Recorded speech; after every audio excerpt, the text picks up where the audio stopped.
Insights with Terri Coots, a weekly look through the eyes of predictive astrologer Terri Coots. Here's Terri. Hi everyone, this is Terri, and you're listening to Insights with Terri Coots. Thanks for joining me to explore together the week of September the 28th through October the 5th, 2025. We are in a Libra energy. The sun sign is in Libra, and Mercury, the planet of the mind, is also in Libra. So they're ganging up on us. This is an energy field to really look at our partnerships, our relationships, what they mean to us, what we bring to the table as far as relationships go, how we can create harmony in our life and offer that back to somebody else. So it's a time of really trying to understand what our relationships are all about. And that's going to really affect us if you are in a place that you want to understand how your friends interact, how you interact with them, what they're going through, what your animals, your pets contribute to your life, what nature does, what congestion does, what construction does, and how it's affecting maybe the car next to you or the car behind you. So it's a wonderful opportunity to explore what's going on around us, how we're feeling about it, how we relate to it.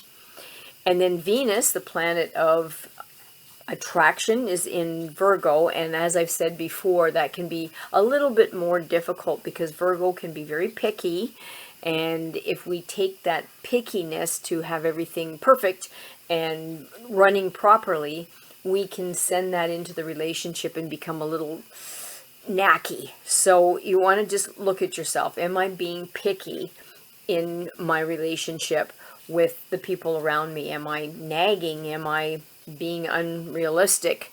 How am I dealing with this?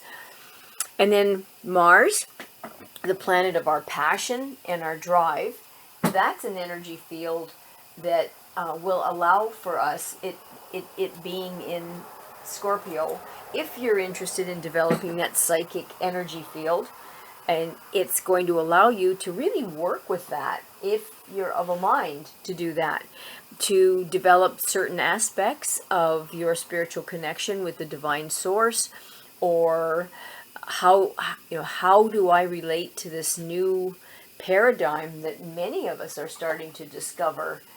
We're being, I'm going to say, challenged in so many aspects of our lives and our understanding, everything shifting so very quickly.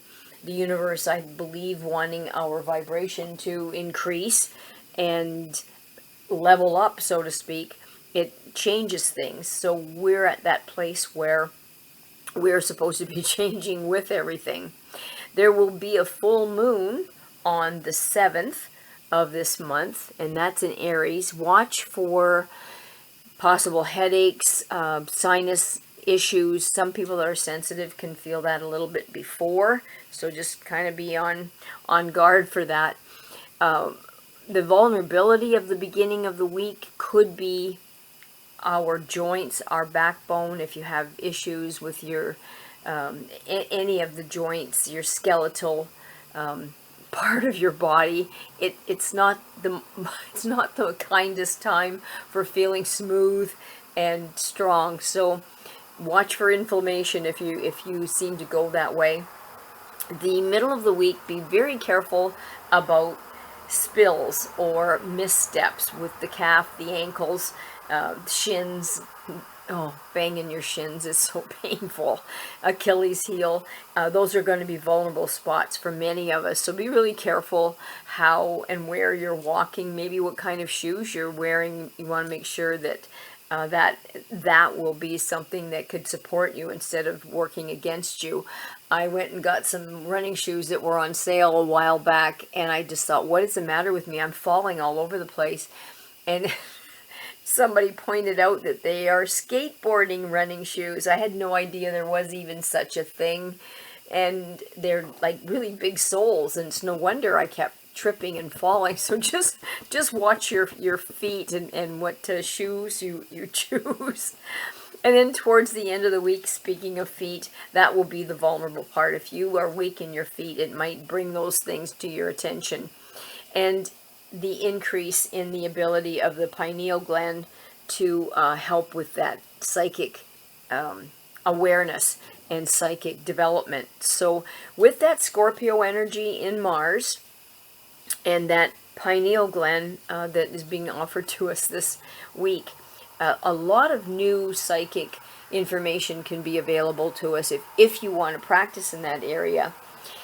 The beginning, I was talking about the partnership, the relationships that we have, and on that spiritual dimension, I'd like to just bring up that so many times when I'm working with people and their animals, and have been doing it for decades, and working with the animals myself, I've never really had a place, thank God, in my life that I've never had access to animals, nor would I want to, not for 5 minutes without them. But what I've come to learn is that many times a lot of the pets or the animals that are offered to us are our spiritual teachers. So I have seen where our pets, they didn't come into our life by accident. I myself have had the fortune of having dogs brought to me from so many ends of the earth, different countries, and the circumstances that got those dogs to me were amazing. Now you could rationalize and say, oh, you would have loved any dog, but that's not necessarily true. There's a connection that it's very difficult to describe unless you own it yourself. And I've noticed that some of the animals are really highly evolved. They're a spirit, and some of them have chosen to incarnate in animal form, especially to serve as a spiritual guide, a teacher, a healer, for that particular person at that particular time. And the connection between them, us, is so much more profound than what most people ever imagine. And I have the luxury of having people bring their pets that they feel are ill-behaved, and they are, to me, to get these dogs adjusted. But usually, that dog was put into that particular circumstance to point things out, to help that person learn that particular lesson. Animals aren't lower forms of consciousness. Really, sometimes it's us that's the lower forms of consciousness. And we've been conditioned to believe in many ways that we're above them. But I have observed that in many cases, the animals are more spiritually advanced than the humans that bring them here, or the humans that I've observed in other circumstances. Because the animals have never lost their connection to that pure consciousness. They exist in a state of constant, in the moment, constant presence, unconditional love. And I would call that divine awareness. But most of us humans spend a lifetime, if we're even trying to achieve that form of pure consciousness. I work hard at trying to be in the moment. Animals just live it. So when a particular animal chooses to become your companion, because that's really sometimes the way I feel that it happens, not just for me, but for other people that I've seen, I find that it's making an enormous spiritual sacrifice. These souls volunteer to limit their natural freedom, to limit their wild instincts, to take a role of teaching that human that they've chosen about love, about being present, about joy.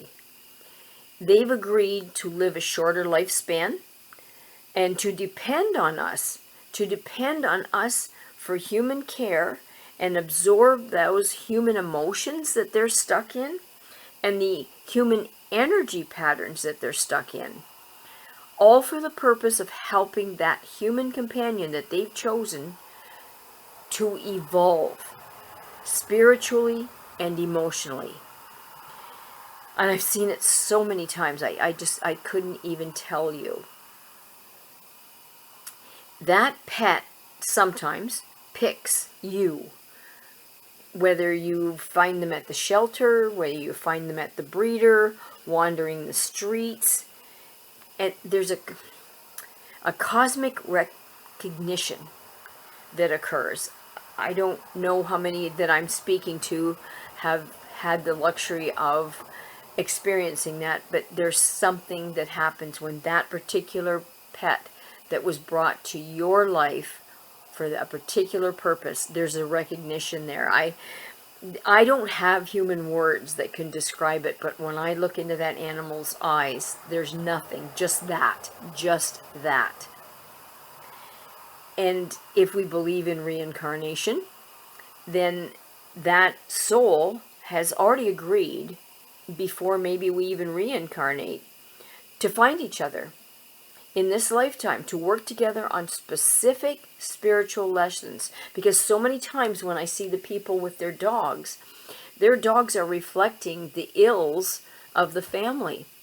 And the family are blaming the dogs, but it's the family's dynamics that is causing this. So they're just a mirror of what's going on in that family dynamic, or just a person to dog.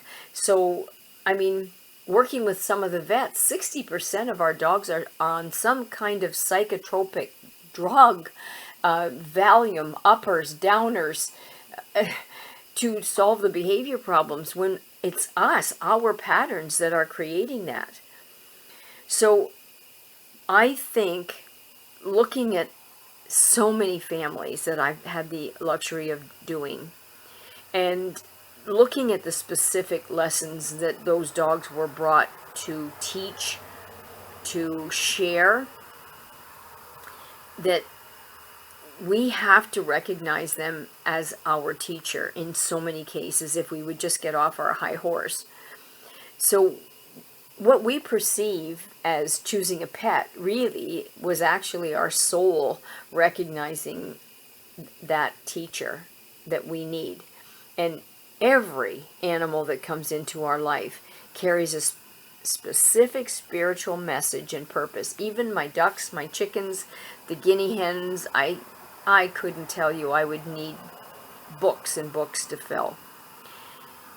Our animals incarnate to teach us humans about that loyalty, that unconditional love, living in the present moment. No matter how badly I have seen people treat their dogs, myself included, there are times where I just dismissed them. I was busy. And it doesn't matter how long you're gone, or why you've gone, or what kind of a mood you're in, they always greet us with pure joy and acceptance. They are showing us what divine love looks like, what unconditional love looks like in its purest form. And I'm sorry to say that most of the time we don't see it.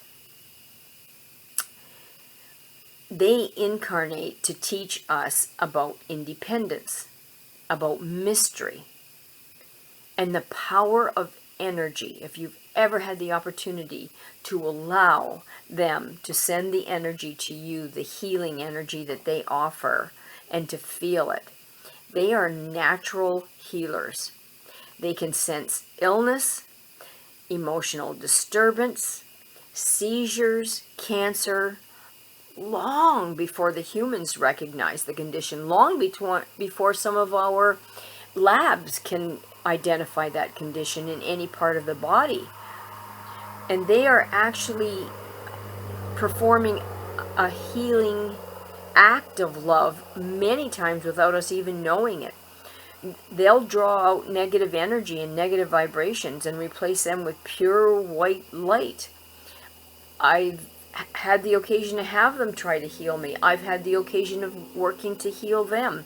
It's a two-way street when we're on board. Birds, horses, they often incarnate to teach us about freedom. I don't know how many of you have actually ridden a horse, but oh golly, for me, there was nothing like the feeling of riding my horse bareback, and we would run, and the freedom of being part of that animal in a very dangerous dead run. But I guess when you're young you don't think anything of it, but talk about freedom and the communication between me and the communication in the horse. I was the horse was me, and there's a higher vibration to that. I can't explain it. There are no human words that can explain a feeling like that, and to be offered that opportunity.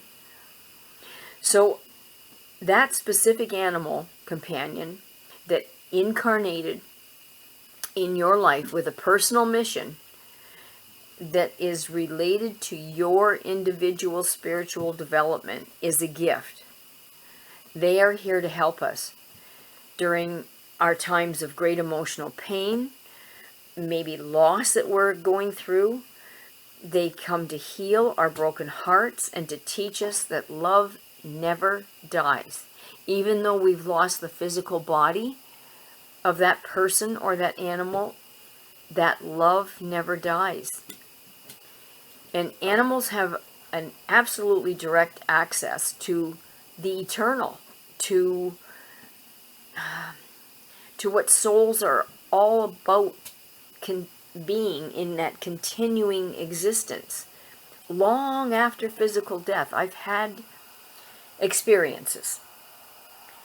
Our pets are trying to show us through their pure love that consciousness is indestructible, and that what we perceive as separation, it's an illusion really, because dimensionally they're still there. We just can't physically touch them the way we did. So oftentimes I see pets come into people's life when the people are feeling lonely or isolated, and they've incarnated to teach about that true nature of true companionship and unconditional acceptance. Take COVID. A lot of people's eyes were opened on what a dog can do for us. I know they saved me many times. So they're showing us that we're never truly alone. And people ask me that because I do live alone. Don't you feel lonely out here in the middle of nowhere all by yourself? No, my God, no. I have a plethora of animals around me at all times. Even in the bathroom, I can't get away from them. No, there isn't a lonely bone in my body, thankfully. So they're trying to show us the nature, what companionship, true companionship is, and what unconditional acceptance is. And in that, we are never alone, because we're always connected to that web of universal consciousness that links all living beings, plants, animals, insect, wind, earth. Animals don't worry about the future, and they don't regret the past. They exist in a state of now. And by observing this, we learn to access that same state of now, of presence now, which is a really profound truth if we think about it. And that pet relationship with our animal is actually absorbing and transmuting any of the negative energy patterns that we bring to the table. And transmutation is so powerful. It's not just bouncing back, it's changing it. It's re-engaging it. So their natural impacts on us, emotional and energetic, they're taking that burden of that human family on themselves and healing. And this is why sometimes they even develop the illnesses of their owners, the physical distresses, the emotional conditions. I've seen it so many times.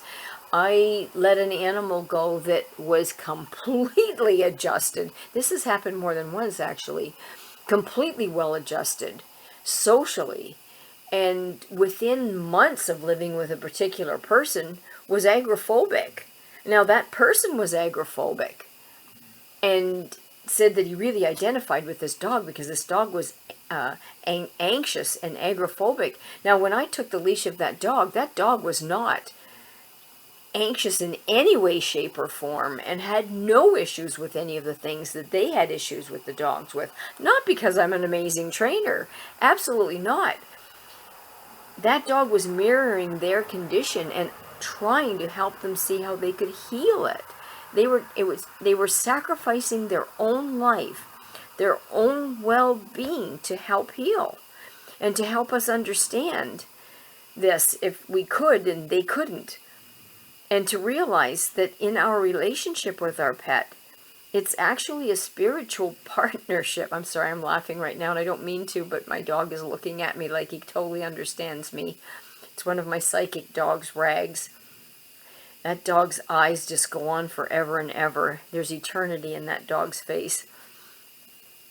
So I want you to know that your pet is working constantly to elevate your consciousness, to heal your wounds, and to teach you about love. And in return, your job is to provide them with the care and the respect and the spiritual recognition that they deserve. So many times I've seen people treat their pets as possessions, maybe for entertainment, because they don't understand the sacred nature of that relationship. I have no words for that. But when we truly start to comprehend that that pet is our spiritual master and has chosen to serve us, to serve with us, everything in that relationship changes. When we begin to honor them as the teachers that they are, not us, then you can become more conscious. You can become a conscientious student, and you can avail yourself of their wisdom.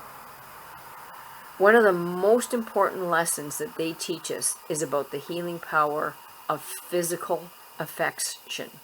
I know that they have healed me on so many occasions just by the love that they show me and the physical affection that they allow me to bestow on them and them to give back to me.